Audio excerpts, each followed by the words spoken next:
better. Has LA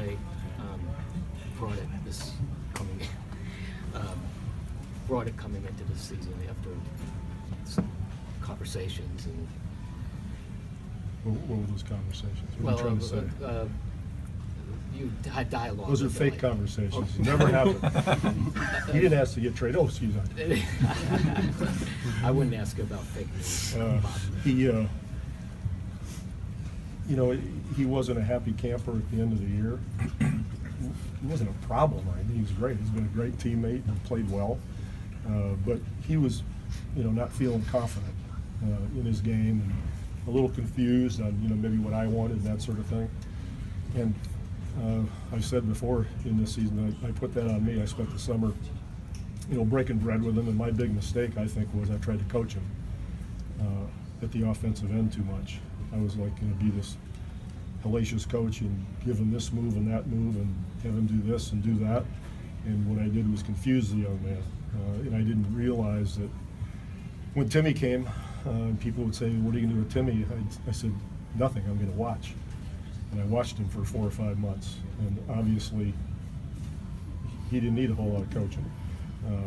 But, there are things you can talk to a player about and clean up, paint up, fix up, this sort of thing.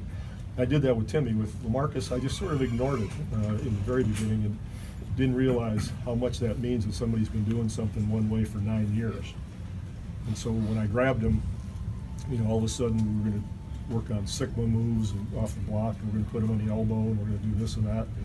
And that was unwise on my part. And I really didn't understand that I was confusing him for most of the time. And he bore through that. He was, like I said, a great teammate. He worked hard.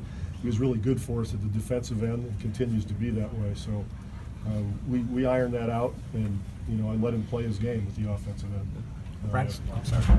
Well, I think to say that isn't just unwise. I think it's it takes a lot of hubris and a lot of ego to think that your way is the only way, or there's not something that you can change based on what you see on the court. And I still remember the first meal we had after that when he wanted to get traded. And so I said, "Let's go to lunch." He came there, he said, "How come you haven't cursed me out yet?" He said, "How come you haven't told me that you don't want to see me or you want to do this or do that?" I said, well, selfish reason is you're a hell of a player. I'd like to keep you here. And number two, I want to see what I can do to understand why you're feeling what you feel. Because intellectually, I really wanted to know. Because that hasn't happened very often in our program. And I really wanted to know what the deal was. And he was honest and transparent about it. So I thought that I owed him the same thing. And it's it's for the good of the whole group. So that's more important than anything else. I was wondering, you haven't signed very many high-profile free agents ever. Your guys are homegrown. Is this maybe I don't want to say a byproduct of that, or but perhaps an understanding that you had to acquire that you didn't had to in the past? I think that's a great comment. There are probably other coaches that have had more experience and had to deal with that a lot more than me.